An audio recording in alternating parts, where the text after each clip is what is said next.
Hello, everyone. Welcome to another episode of Chris McDaniel's America. I'm Jack Fairchilds. Chris had a family issue pop up last second, so unfortunately, he's not with us again today. That's why I told him last week when he made the promise that he'd never miss again. That he can't do that.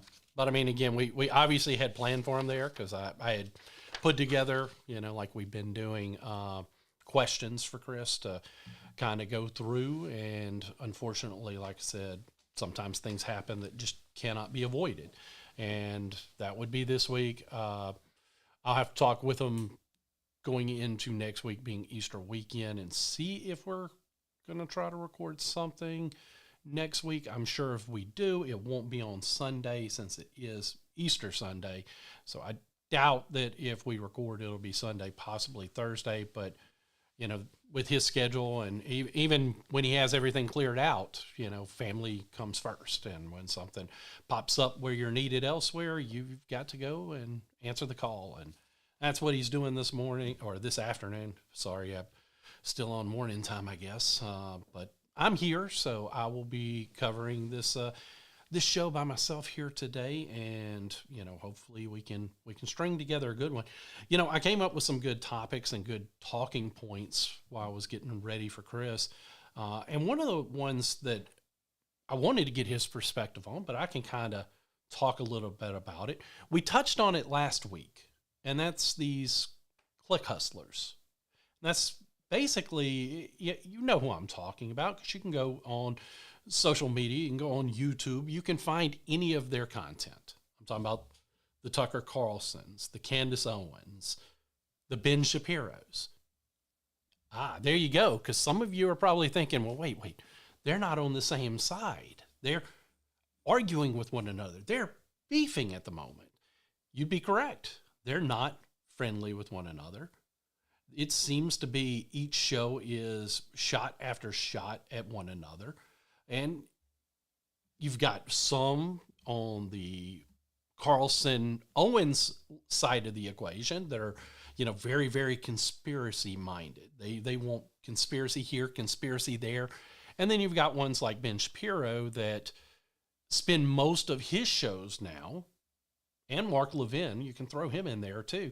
They spend most of their shows attacking the others. Now, look, if you want to poke holes in their conspiracy theories, that's fine. That's part of looking at conspiracy theories, especially if you can poke holes in them. I'm not talking about that side. I'm talking about where they get just downright personal and they're just going off on these attacks, and both sides are guilty of it. You may have one side that acts like, oh, I'm just the victim that they're attacking here, little old me, but then they throw their own grenades. So it is one of those things, and it's one of the things I've always recoiled against, and that's this whole victimhood mentality. That's a very, very Democrat trait, in my opinion. That's something you see, but we're seeing it here and there. And part of the problem that you have when you see these click hustlers, because again, they're coming up with content, they're coming up with new things that they're putting out because they just want you to click on their content. It makes sense. It makes perfect sense that you would, hey, if we go down this rabbit hole of this conspiracy theory, take Candace Owens. She's pretty much turned her entire career into conspiracy theory around Charlie Kirk's assassination, around Charlie Kirk's widow, Erica Kirk, and Turning Point USA. She's turned her entire platform into investigating that. Now, she has a following, and I understand there are people that eat that stuff up. But here's the problem with conspiracy theories. It's not easy to prove. And it's easy to just go down that rabbit hole. But when you're not presenting true evidence, you might be presenting circumstantial evidence. Oh, look, Erica didn't cry enough. Those are some of their examples that they legitimately are using to say that there's some vast conspiracy theory. And maybe there is. But I want to see evidence before I start going down those rabbit holes. And circumstantial evidence is not evidence. No matter how much they want to try to pretend that they have some type of true evidence, they don't. It's all circumstantial. We know that, they know that. But again, this is where we're at as a society now, because people are fascinated by it. They turn it on. Well, then you go on the flip side of the equation. You've got folks like Ben Shapiro, who already was not friendly with somebody like Candace Owen, and he is taking his platform to try to slam her. He also, again, Tucker Carlson, who does not like the war in Iran. He is not a fan of Israel. He asks some legitimate questions, but he goes over the top far too often with some of his wackadoo beliefs at times. And then you've got, again, Shapiro, Mark Levin, and them all attacking. Where are the talks about real issues? That's my problem. Look, I don't care what they do with their shows. I really don't care if they want to just spend every minute of their show attacking one of these other hosts. They all claim to be conservative, and yet they're not on the same page. They're not talking about the national deficit. They're not talking about the increased spending. They're not talking about the hyperinflation. They're talking about each other and conspiracy theories. And that's a problem, because I think there's so many more important issues out there. And these people have a much bigger platform than Chris and I have. Much bigger. Maybe we should go down the click hustling road, and maybe we should just start making up conspiracy theories on a dime and just, see if we start getting more clicks. We probably would. We'd probably blow up overnight. That's not the type of show we want to do. If you go back and you watch the first episode of the show, and Chris tells you what this show was not going to be, and he said it on that show, that this show would not be a conspiracy theory based show. This show is going to deal with evidence and facts. If there is a conspiracy, as long as it's conspiracy fact, we would talk about it. But we're not going to go chasing rabbits, because that's not what we want to do. There's so many more important issues plaguing our country at the moment. There's so many more important issues that are chasing us every day. Yes, the war in Iran is something that should be talked about, because it's one of the things that's causing some of our problems. It's risen the gas prices to the point that we're struggling. It has also changed it also has raised the deficit, because we're spending a lot of money on these bombs.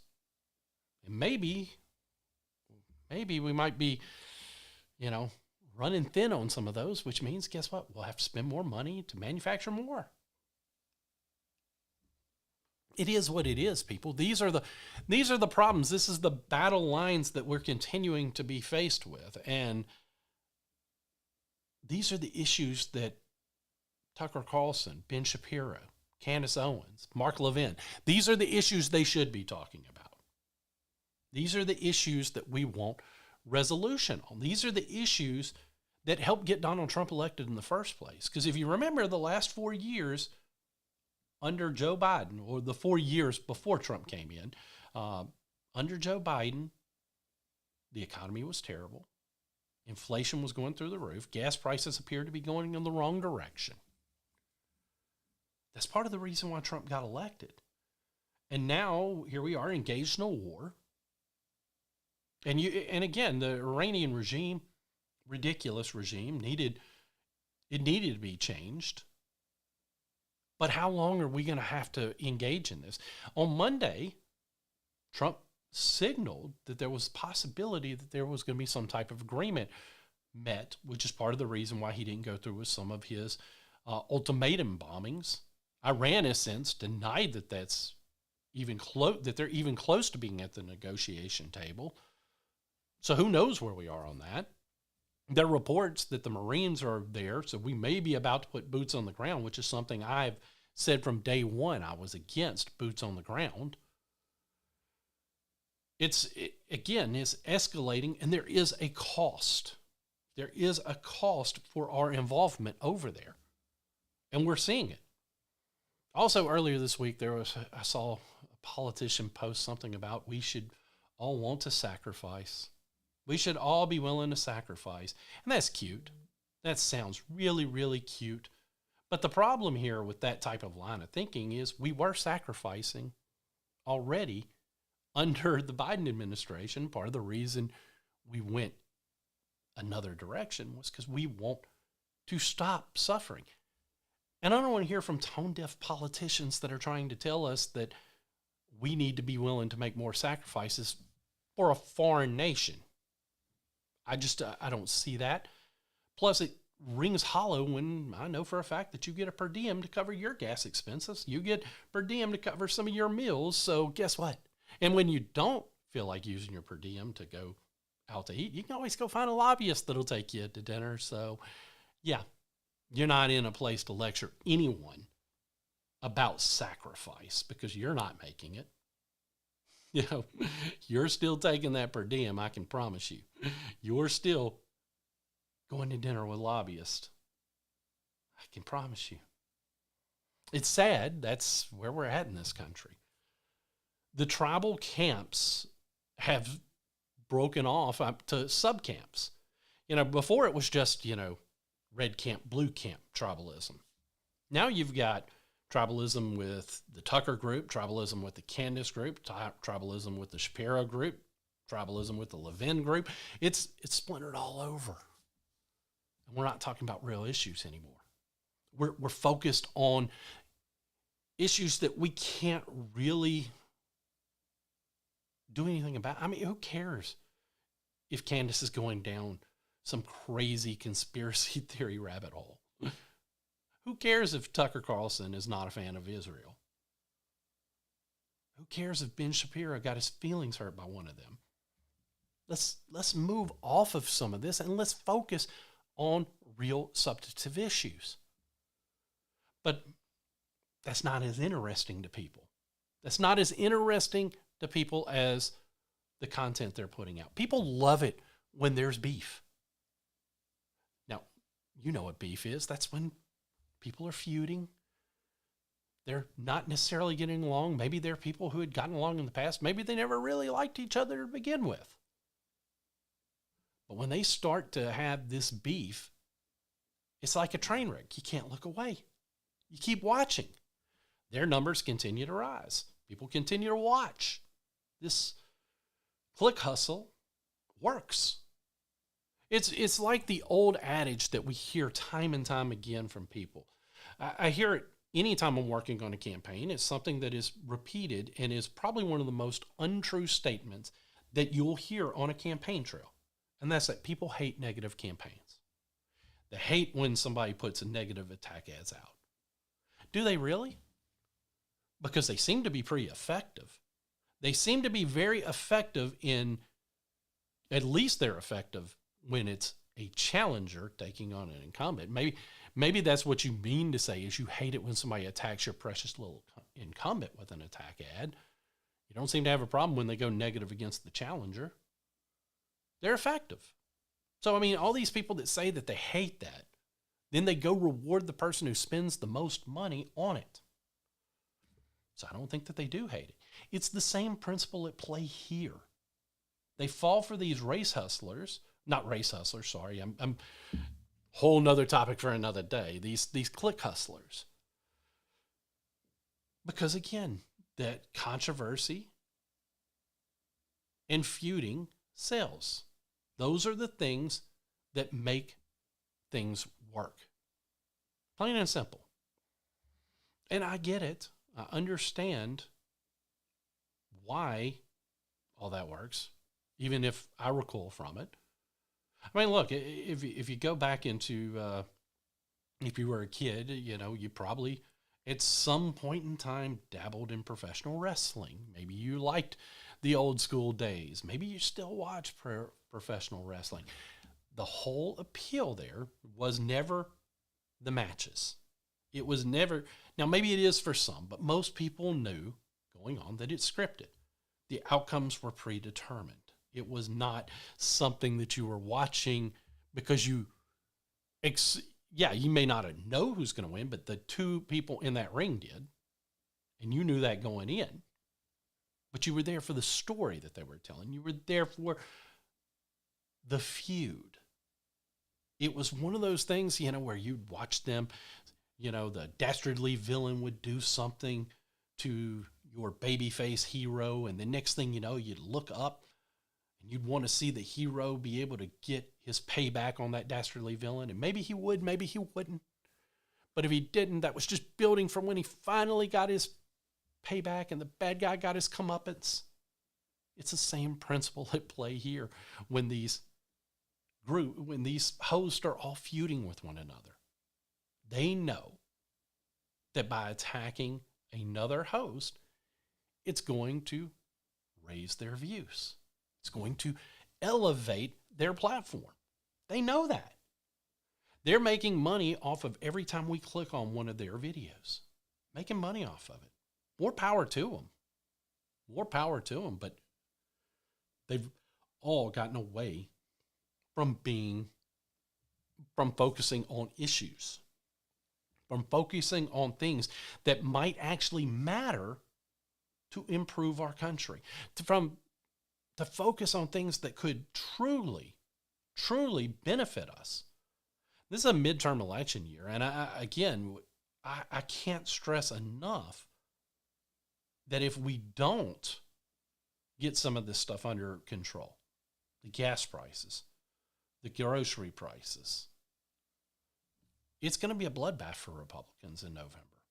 We've got time. Don't get me wrong. There's time. But if it stays at this, if we're paying $3 a gallon or more for gasoline, all that blame is going to be pointed at the Republicans. All that blame will be pointed at them. Because again, they're the party that told us we were going to bring gas prices down. We're going to bring grocery prices down. We're going to make things more affordable again. And it's going the wrong direction. A lot of it, especially the gas prices, can be traced to this war without a doubt. Because gas prices were in a decent, not great, but a decent spot. And then the war starts, and almost overnight, it goes up almost a whole dollar. Almost a whole dollar a gallon. And you already had Americans struggling. And when those prices go up, it costs gas to transport groceries from one place to those shelves. So those prices are going to go up too. Because if it costs more to get it to the stores, it's going to cost more for us as well. These things are not sustainable, because I tell you what's not going up. My paycheck, your paycheck. It's not going up. We're all sitting here making about the same amount of money we were last year, but our dollar can't go nearly as far. Our dollar can't go nearly as far. It's that plain and simple. It's a frustrating thing, because again, I'm not a rich guy. I'm one of the ones that I consider to be struggling at the moment, because again, it's expensive. It's expensive to get from point A to point B. It's expensive to go to the grocery store and figure out what I want to purchase to feed myself. And yeah, I'm making sacrifices, Mr. Politician Man, because I have to, because I'm forced to. But I shouldn't have to. I shouldn't have to. But instead of this being our focus, let's talk about the latest Erica Kirk conspiracy. Let's talk about, why Israel is 100% evil. Let's talk about why the people that say there's something wrong with Erica Kirk are bad people. Let's talk about why anybody that criticizes Israel must be an anti-Semitic. Let's not focus on actual issues. Look, there are reasons to be for the war. There are valid reasons to be against the war with Iran. And we should be able to debate those. But debate in this day and age is truly dead. Because if you come out and you say something to the effect of, I disagree with President Trump on this war, People are going to say that you're a never Trumper. You always hated Trump or something like that. On the flip side, if you say that, hey, I really 100% support taking out that evil regime in Iran, you're going to have another group of set people that are going to say, well, you just want to do everything for Israel. You're a warmonger. You're this, you're that. When that starts to happen, that takes away any chance at an honest dialogue. These people that I've talked about, they're not dumb people. They're smart. They're very articulate. They could be leading the charge on some of these issues, talking about our national deficit and trying to figure out how to curb it, talking about things that they think the people that they elected to these offices, they went out and fought hard for, could do to improve our economy. Those are the things that they should be talking about, not this nonsense beef with one another. It works, though. So it's not going to change anytime soon. They're going to continue down this path because it is what has worked best for them. Ben Shapiro already had a pretty popular presence on the internet, on YouTube, and various other social media outlets.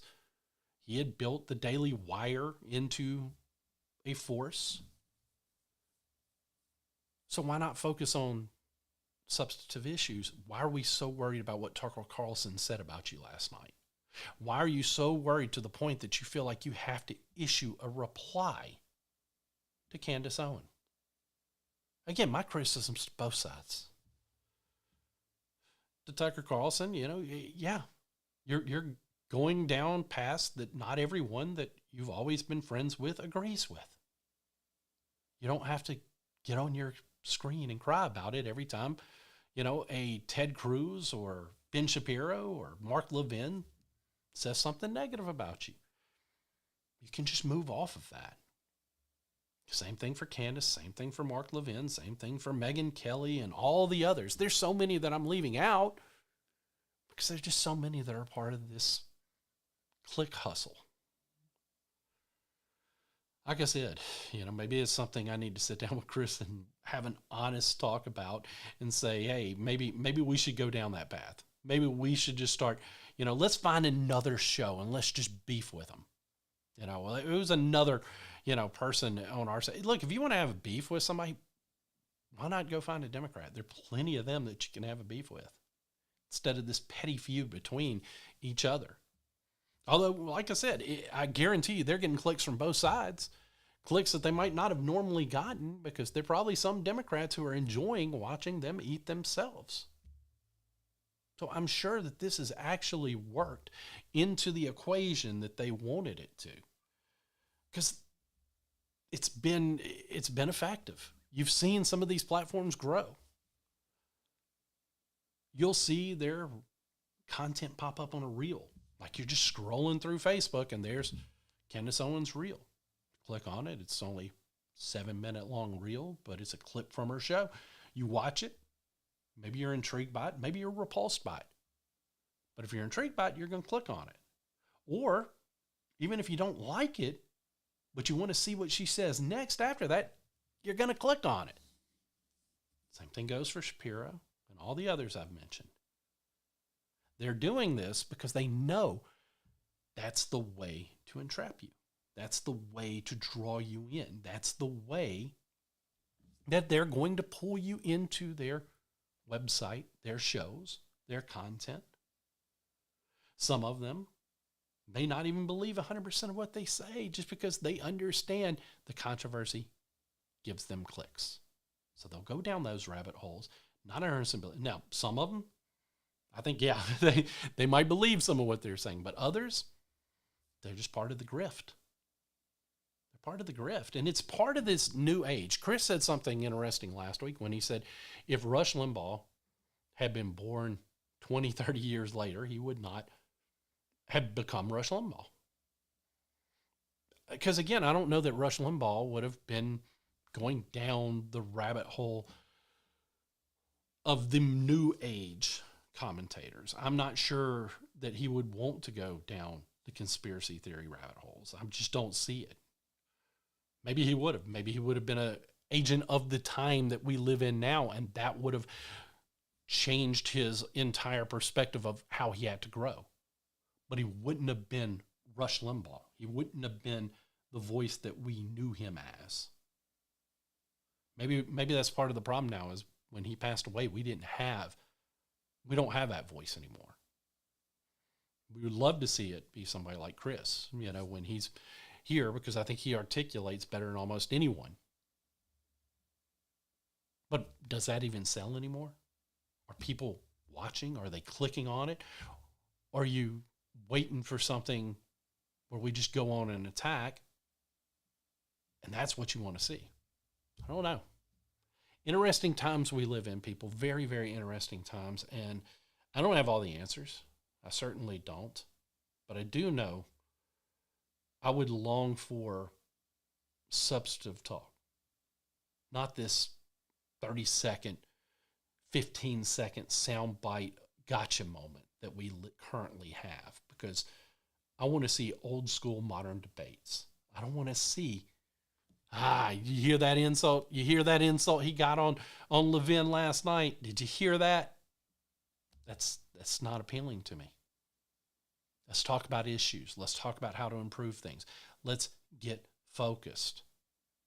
Enough of the conspiracy theory nonsense. Enough of that stuff. Let's move on to other things. Speaking of moving on, I think it's time for a commercial break right here. This is Chris McDaniel's America here on the Midnight Ride Network, your home for the anti-establishment movement. Luck hits different this March at Bocoma Casino. Join us for the Leprechaun Loot, happening Thursdays and Fridays, March 5th through 27th. From 6 to 10 p.m., we're picking one hot seat every hour, where you can have the chance to win your share of $25,000 in cash and bonus bet prizes. Keep playing, keep it hot, because the next draw could land right in your seat. Experience Leprechaun Loot, only at Bocoma Casino.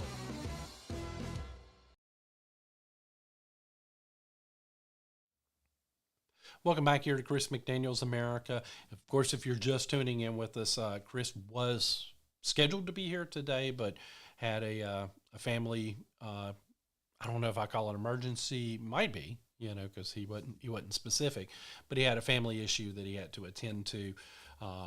Definitely sends his apologies and regards, and hopefully, I will get with him later this week. We will talk about what we're going to do for next week, since next Sunday is Easter Sunday.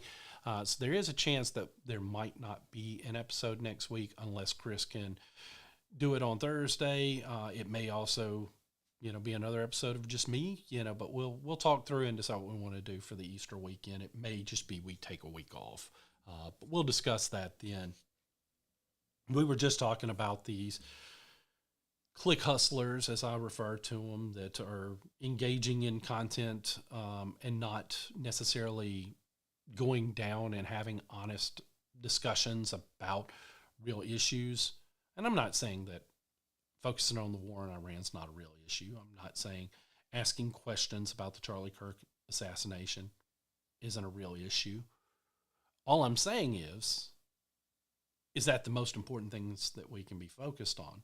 The war might be, but in the way that they're going about it, it just has gotten silly. Now, I'm going to move off of that topic. Again, if you missed it, you can backtrack later after the live feed's done. Go check out the Midnight Rides YouTube page.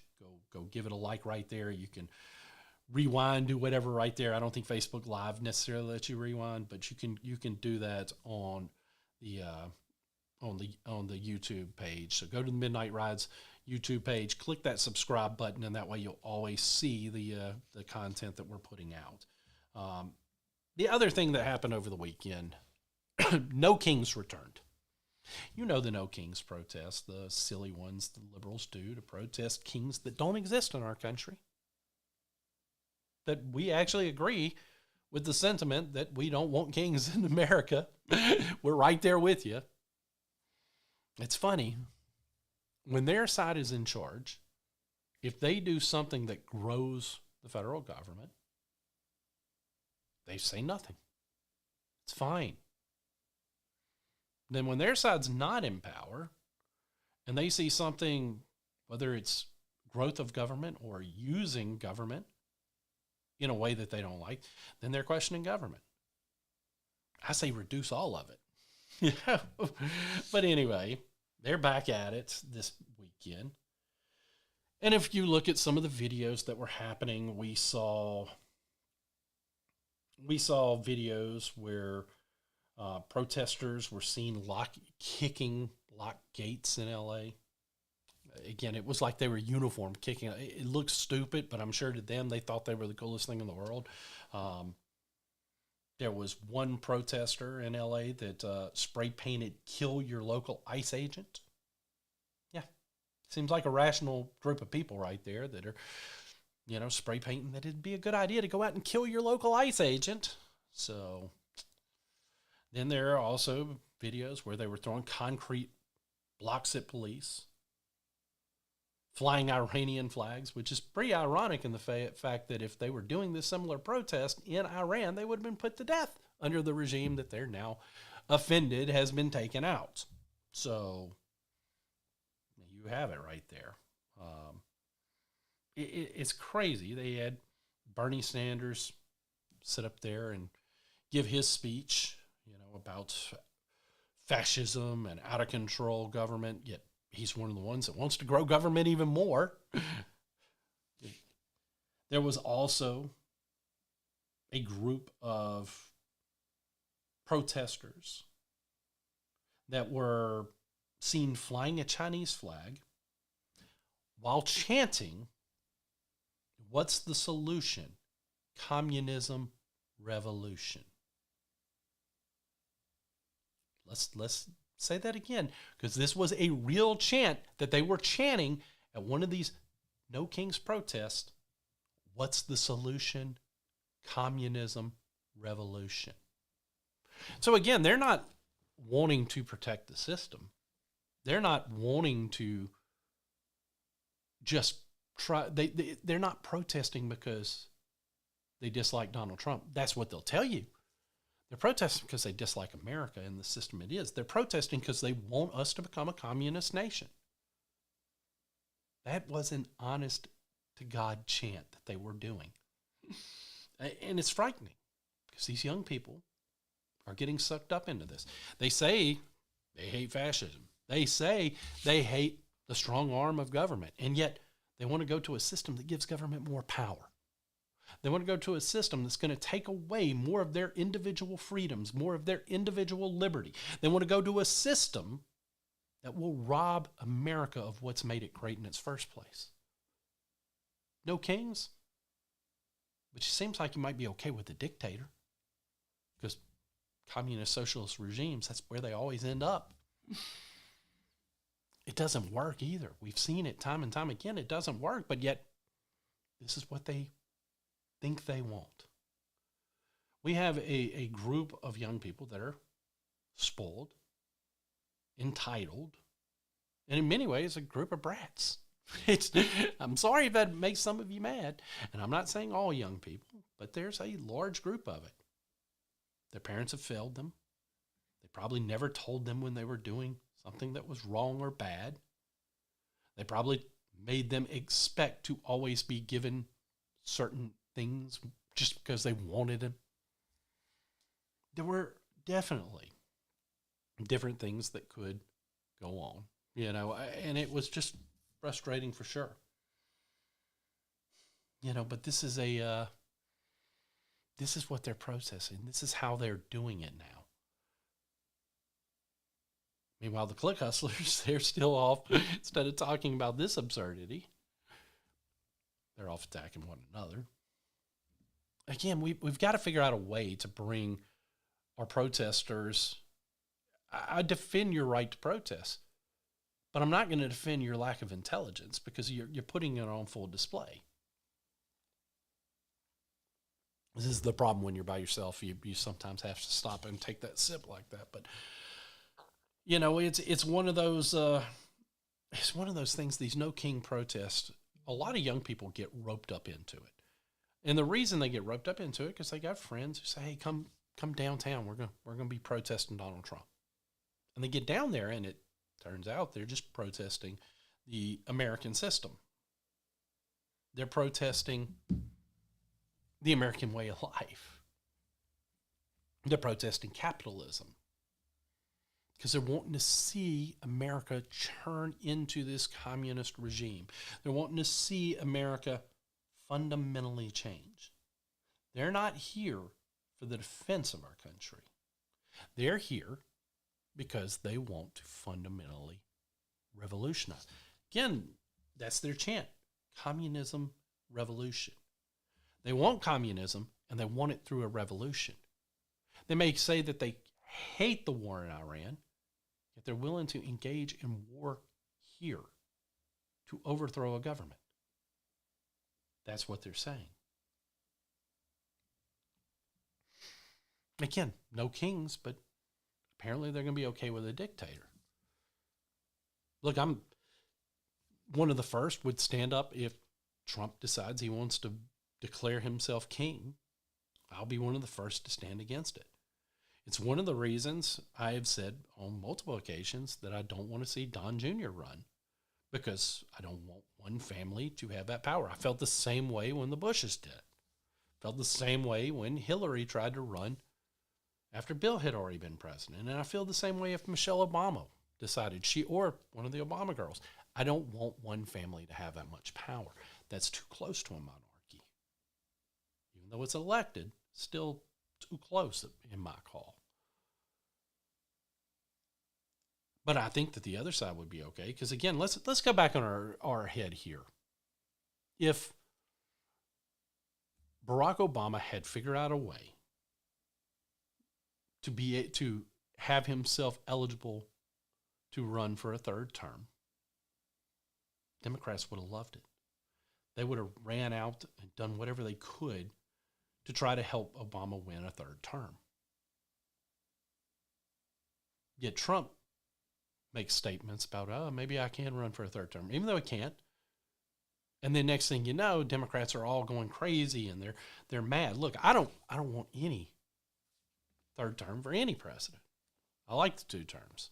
I want to see term limits for all of Congress. Call me a madman. I want to see term limits across the board. I don't want to see that loosened up.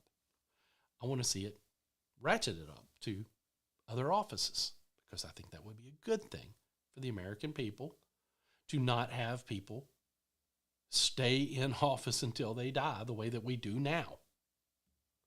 It's absurd that you got people like Nancy Pelosi, Mitch McConnell, that are up there too old to serve. Yet they're still up there. And if they wanted to, now I think both of them have since said they're not going to run again. Maybe Nancy's running again. I can't remember. But I know McConnell has said he's going to finish out this term and not run again. But if you see them, you can tell they're frail. They shouldn't be there. I think McConnell's passed out 2 or 3 times in just the last year alone. They should come home. We should have that. We should have age maxes. You can't run for an office till you're a certain age. Why can't we put an age cap there as well? Once you've hit 70, once you've hit 75, you're done. I mean, if we can't have term limits, can we at least do that? Probably not, because again, that means that 70, 76-year-old might not get to hold their office anymore. But it's just, again, it's a broken system. The 2-party system has been broken for a long time. We know that. We know that, and we know that some things need to be changed. But I'm not on board with a revolution. I'm not on board with going down a communist path. I think that's the absurd nature that we continue to go down. And I don't think we have the resolve for it, quite frankly. But it's, again, that's one of the things that has been floated. That's one of the things that has come out. It's crazy, but here we are. Trump has also asked the Supreme Court to reinterpret citizenship in the 14th Amendment. Again, I get what he's trying to do here. He's hoping that the Supreme Court might rule in a way that does not allow illegal immigrants who come into this nation and have a child, that child is no longer considered a U.S. citizen. So I do understand where he's going on this. Do I think the Supreme Court will side with Trump on this? I think they should, but I have my doubts that they will.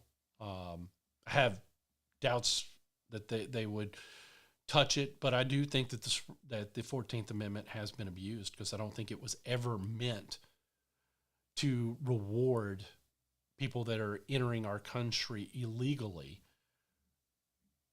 while pregnant. I don't think that it was ever meant to grant citizenship to their kids. Again, I understand, and maybe there's something else you have to look into if the kid was conceived and born here. Maybe you do have to look into it a certain way, but I think that they need to relook at it. Do I think the Supreme Court will? Probably not. But you never can tell how things are going to go when it comes to that. But I do think it's worth the conversation. I do think that it's worth the Supreme Court's time to look at it, and I'll have my fingers crossed, because I do think the 14th Amendment has been misinterpreted, because it was meant to make sure that slaves and children of slaves who had been freed, that they were considered U.S. citizens. It was not meant to grant citizenship to someone who snuck into this nation illegally while pregnant and grant that child citizenship. You know, there's a term, and it's not PC. They get mad when you say it, but it's a term that used to be very frequent. They called these anchor babies. They were called anchor babies because a lot of these illegals, knowing that they were pregnant, came over here to have the child here, hoping that because their child was a U.S. citizen and because their child was an infant, that could keep them from being deported. You may say that's horrible to call a child an anchor or something like that, but that's essentially what they were doing. That's where the term came from. It was not a racist term. It was just merely a description of the actions being taken. But of course, that's a term. I'm sure there's somebody out there that's mad that I actually said what it was. And that's why I think Trump is trying to go down this path. It's 50-50 with the Supreme Court, because there are a couple that are going to be rock solid conservatives. They're going to read the correct interpretation and give us a better ruling on it. But there are a couple of question marks that we know aren't always going to vote the way we thought they would. And you know which ones I'm talking about. So, I mean, yeah, I think it's going to be tight. I say it's a 50-50 whether or not Trump gets the reinterpretation. We'll find out for sure. Also in the news, Vice President J.D. Vance claimed in a podcast interview on Friday that the Trump administration believes that Representative Ilhan Omar of Minnesota definitely committed immigration fraud against the United States of America. A strong allegation which a lot of people believe to be factual. We know of the rampant fraud that happened right there in Minnesota. We know the rampant fraud was sending welfare money to her native country. So yeah, there might be some dots that can be connected there. He flat out said he believes it, and of course, Somalian said that all the U.S. needs to do is say the word and extradite her back to their countries. Now, do I think anything's actually going to happen in this? No, I don't think she's going to get extradited. But if she committed the crime, she should be. If she was more interested in her native country than the country she swore an oath to when she was elected to Congress, then yes, I think she should give up her citizenship and be kicked out of Congress and sent home. It was a massive fraud. Yes, we've talked about Tim Walz and his involvement in that a bunch of times, several times. And it is one of those things that just fascinates me. That you look at this and you know that he, even if he wasn't directly involved, he turned a blind eye to it for far too long. But there have been questions circling back. Now, again, it could fall into the realm of what I said earlier. It could fall into the realm of conspiracy. I haven't seen all the evidence, but there are some things that are pointing back to her and her office, some question marks that are out there. But I don't think anything will come of it because, again, these politicians, even Republicans, they'll protect their own. So I think she'll be okay, even if she shouldn't be. Now let's switch gears again. There's a Democrat representative from the state of Washington that is calling for reparations for illegal aliens. Yes, this, and I'm going to butcher her name, I'm sure. It's Promilia Jayapal. Maybe I said that right. I'm not sure. She is a Indian immigrant. I don't know. I'm assuming since it says Indian from the country, from the nation of India, but I'm not 100% sure.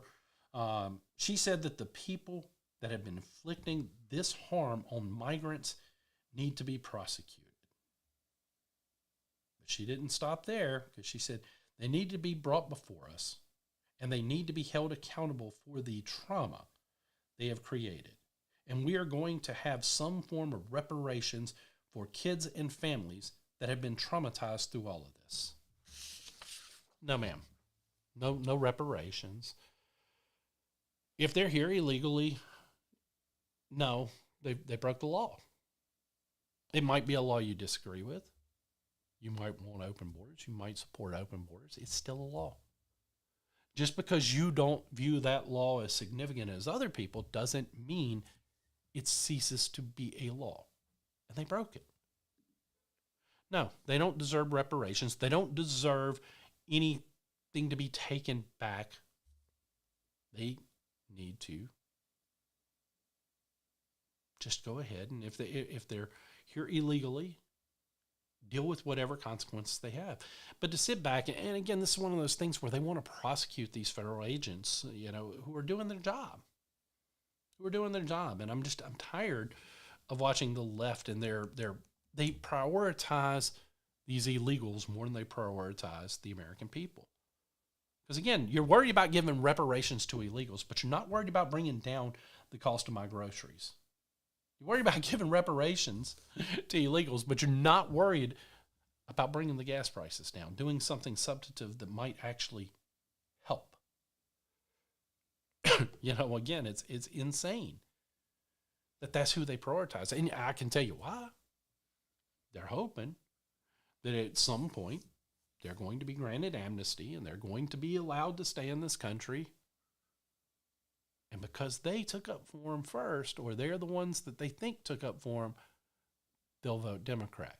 They'll have a new voting block at their disposal. Democrats co-opted African Americans years ago,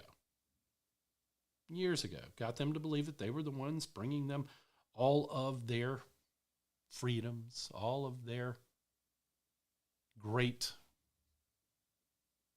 achievements. They all came as a result of Democrat policies.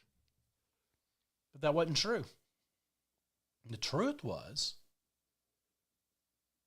Democrats, for the most part, were on the other side of the issue when it came to a lot of the Civil Rights Acts, but they were on the other issue when it came to slavery.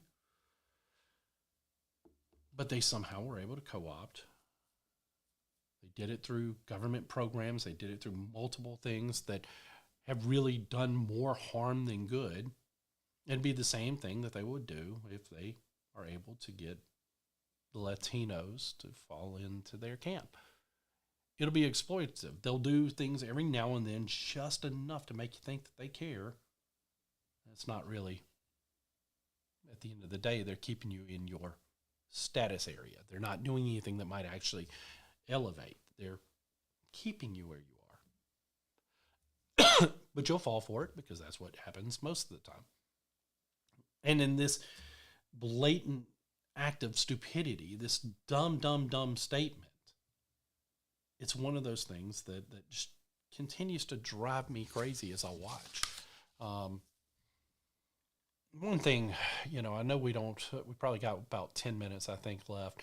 I want to get to the budget battle that we saw, because we saw where there was the partial government shutdown. There was an agreement made. And if you look at the agreement, it looks like the Republicans pretty much gave the Democrats most of what they were asking for in the first place. Yes, Democrats went to a further extreme when they were originally told no, but one of the things they wanted to cut funding to ICE. And that's going to happen, and Republicans gave that to them. Of course, Republicans poking their chest out like they won, and they didn't. Democrats poking their chest out like they won, and they kind of did. Maybe they didn't get everything they wanted, but they got the first thing they were asking for. And it's just one of those things where we continue to see how weak Republican leadership is, because they went through this weeks-long thing. And for what? If you're just going to cave anyway, just give it to them day one. Give it to them day one, and then guess what? We don't have to hear about this. We don't have to have longer lines at airports because TSA agents aren't getting paid, so they're not going to show up to work when they're not getting paid. I wouldn't show up if I'm not getting paid. I don't think most people would show up if they're not getting paid. It's one of those things that again, you're not doing a job. Well, you might be doing it because you love it, but you're not doing it merely because you love it. You're not doing it merely for the love of the job. You're doing it because you need money to pay your bills. You're doing it because you need money to take care of yourself, to do certain things. Same thing for those TSA agents. So, they weren't showing up because there was no guarantee when they were going to get paid. There's no guarantee that they were going to get back pay. So, they weren't coming. Creating longer lines at airports, creating more issue. There's some folks out there asking, should we privatize the TSA? There are others out there asking the question, is the TSA even necessary? And, those are all good, debatable topics that we can get into another time. But it exists, and when it's not being properly funded, that's part of that. That creates more headaches at the airports, because they're not going to just do away with security screenings. In the day and age that we live in, they have been there long enough now that they're an institution, no matter what you think of them. I'm not a fan of TSA. I think that it does make things harder to travel, without a doubt. I think it does make things more difficult to get from point A to point B. You have to stand in long lines a lot of times. So, I agree that TSA is a problem, but it's not going away. I don't see a world where it's going to be privatized, even if it probably should be. I don't see that happening. So here we are, and of course they're at least being funded, but Democrats were given basically what they wanted. It was the typical Republicans fight until they just decide, you know what? You remember what you asked for day one? We're just going to go back to that and give you that. That good? Why wouldn't it be? It's what they originally asked for. So why would they say no when you gave them their original request? And somehow you claim victory after that. John Thune is an unaffected. He has been an embarrassment. And predictably, we knew he would be. He was going to be an extension of Mitch McConnell, and that's exactly what he's been.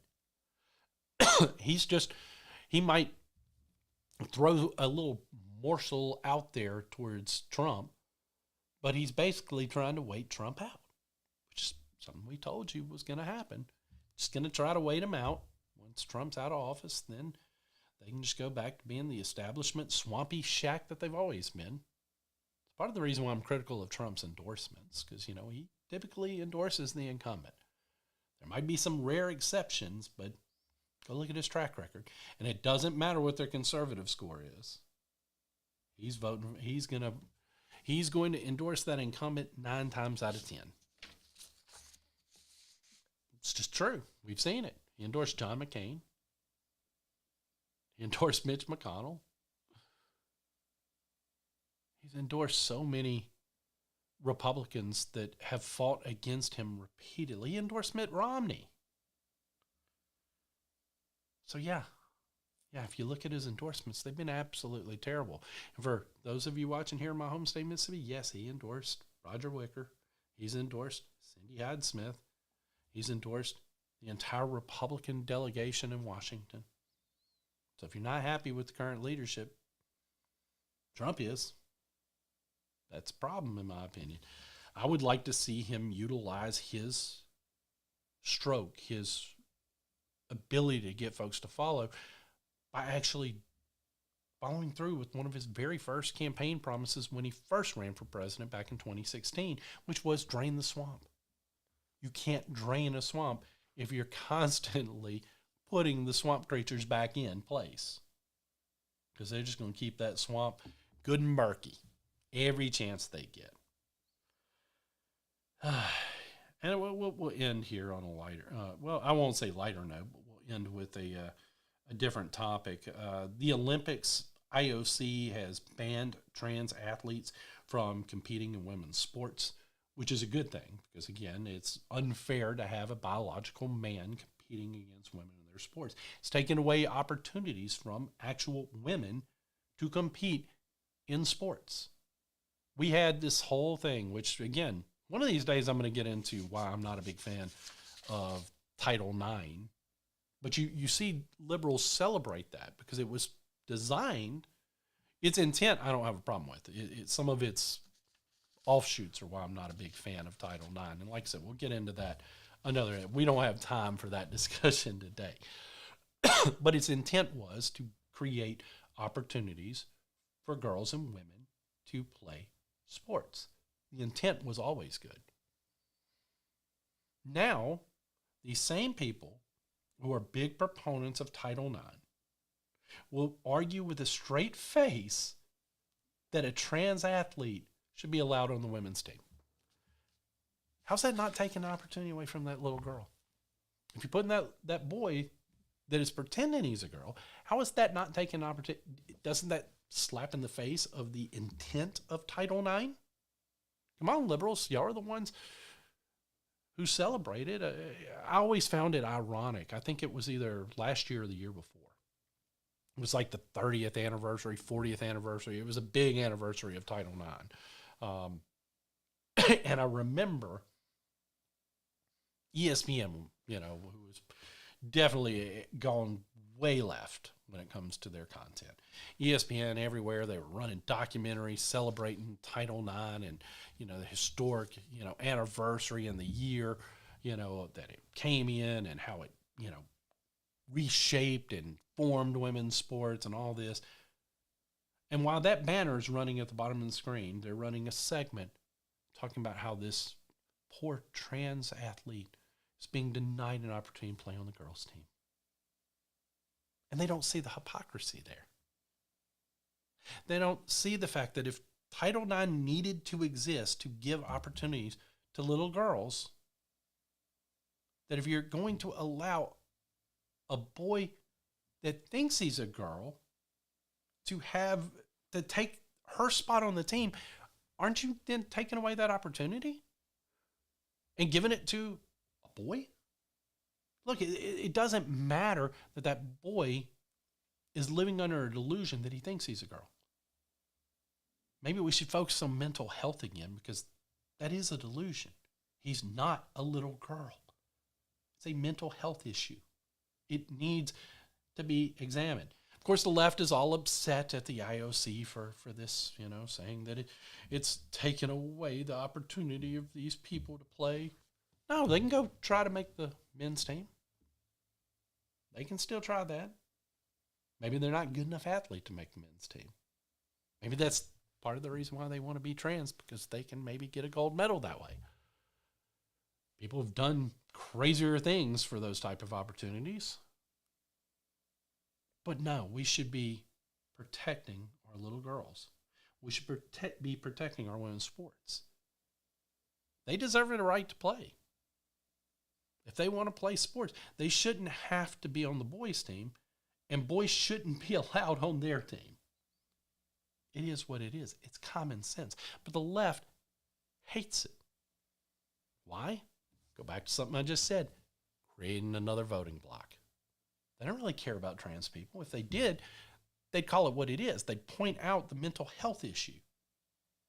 No, what they really care about is, see, we show you support, so you'll vote for us. That's what they really care about, people. It is what it is. Again, real issues. These are the things that people should be talking about more. These are real issues. Less beef, less conspiracy. We don't all have to get along, because as a matter of fact, we're not always going to get along. There are going to be times where you are mad at even your closest friends. But that's okay. We don't have to air it on camera every time somebody's mad at somebody. We don't have to utilize that to get more clicks. We need to be focusing on issues like some of the ones we hit on the second part of the show, and less on these little tribal beefs. Because maybe then we could actually make a difference. Guys, I'm Jack Fairchild. It's been filling in for Chris McDaniel. Chris, we hope everything is good, and we hope that if we do a show next week, we have you back next week. And we hold off till the following week. Hope to have you back then, so well wishes there for sure. But this has been Chris McDaniel's America here on the Midnight Ride Network, your home for the anti-establishment movement.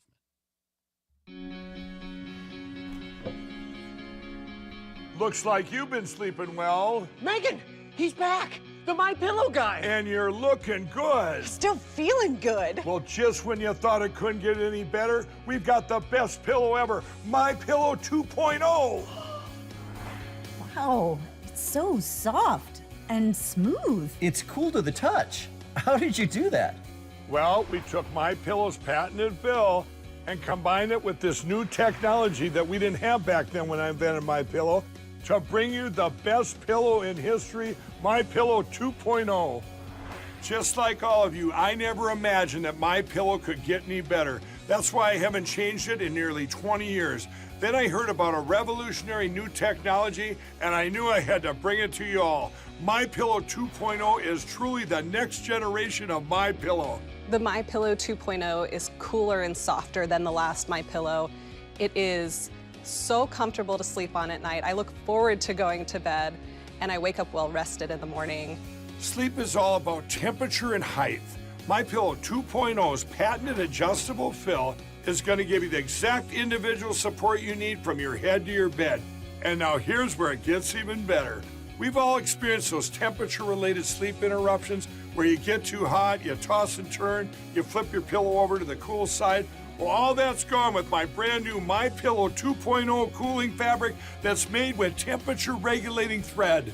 The best sleep just got even better. Whether you have a MyPillow or not, you need to get the brand new MyPillow 2.0. Call or go to MyPillow.com now. Use your promo code, and for a limited time when you buy one, you'll get a second one absolutely free.